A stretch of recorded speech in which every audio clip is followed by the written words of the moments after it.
그다음 질문. 창세기 3장 24절에 이같이 하나님이, 한번 잠깐 찾아봅시다. 창세기 3장 24절.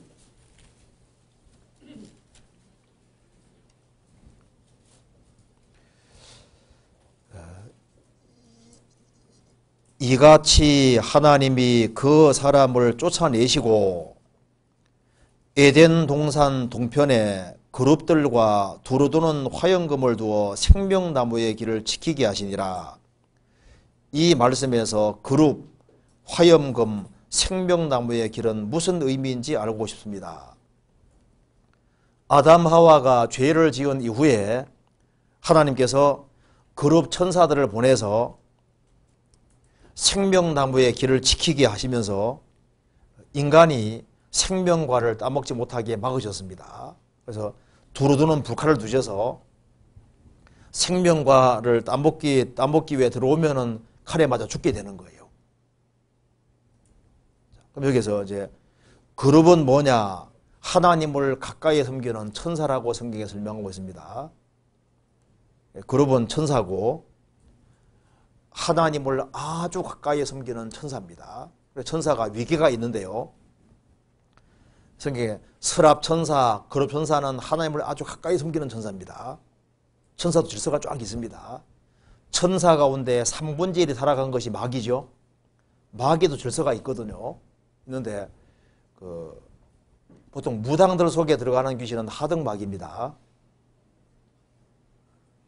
졸개마귀들인 거예요. 진짜 고등마귀는 따로 있습니다. 지금 우리나라가 굉장히 미신적이었잖아요, 과거에.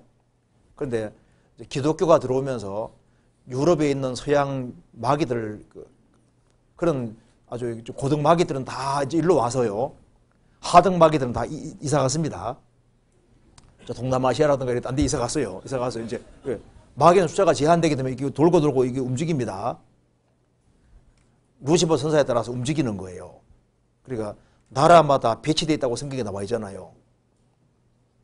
루시퍼 천사 중심으로 해가지고 나라마다 지역마다 다 배치가 다 되어 있습니다.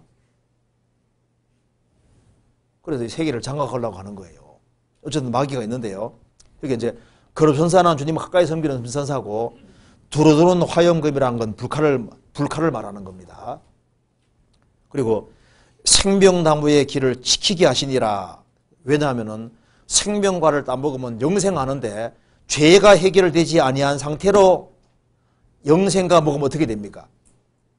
죄가 해결되지 않은 상태로 영생과를 먹으면요, 쉽게 말해서 마귀처럼 돼버리는 거예요. 그렇기 때문에 구원받지 아니한 상태로 생명과를 먹으면 큰일 나는 거예요. 죄가 해결이 되지 아니한 상태로 먹으면은 그 사람은 구원받지 못할 뿐 아니라 쉽게 말해서 마귀처럼 되는 겁니다. 그래서 예수님께서 오실 때까지는 이 생명과를 누구든지 다 먹을 수 없는 거예요. 그래서 예수님께서 그러니까 생명과의 생명나무의 길을 막으신 것은 뭡니까? 하나님의 자비와 사랑이다 그 말입니다. 그리고 이제 예수님이 이 세상에 오셔서 우리 대신 여기에 화영금을 맞으셔야 되는 겁니다. 예수님 화영금을 맞은 것이 바로 십자가입니다. 자, 이거 전가적으로 찾아봅시다. 스가랴 13장 보시겠습니다.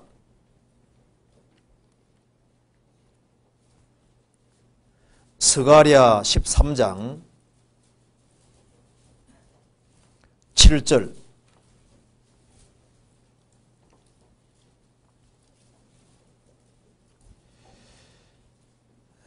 (1324페이지입니다) 만군의 여호와가 말하노라. 칼아 깨어서 내 목자 내 짝된 자를 치라. 목자를 치면 양이 흩어지려니와 작은 자들을 위해는 내가 내 손을 들이우리라. 만군의 여호와가 말하노라. 칼아 깨어서 내 목자가 누굽니까? 예수님이잖아요. 내 짝된 자가 누굽니까? 성부와 짝된 자가 누굽니까? 예수님입니다. 태초에 말씀이 계시니라. 이 말씀이 하나님과 함께 계셨으니 이 말씀은 곧 하나님이시니라. 삼일체 하나님인 거예요. 그러니까 성부와 짝된 자가 성자 예수님입니다. 그러니까 예수님은 빌립보서 2장에 말한 대로 성부와 동등된 자입니다. 하나님과 동등되신 분인데 동등됨을 최어서 여기지 아니하시고 짝된 자, 내 목자, 내 짝된 자를 치라. 예수님이 십자가에 죽을 걸 말씀하신 겁니다. 목자를 치면 양이 흩어지려니와 작은 자들을 위해는 내가 내 손을 들이우리라. 신약에도 인용되어 있습니다. 그래서 칼아 깨어서 내 목자, 내 짝된 자를 치라. 성자 하나님이 오셔서 우리 대신 칼을 맞으신 겁니다. 그래서 예수님께서 대신 죽으심으로 생명나무 길을 열어주셨고, 그래서 우리가 그 생명을 얻을 수 있게 된 겁니다. 예수님이 대신 칼을 맞아주셨기 때문에 그 생명권을 따서 우리에게 주셨고, 믿는 자는 누구든지 영생 얻게 해주신 겁니다. 이해되시죠?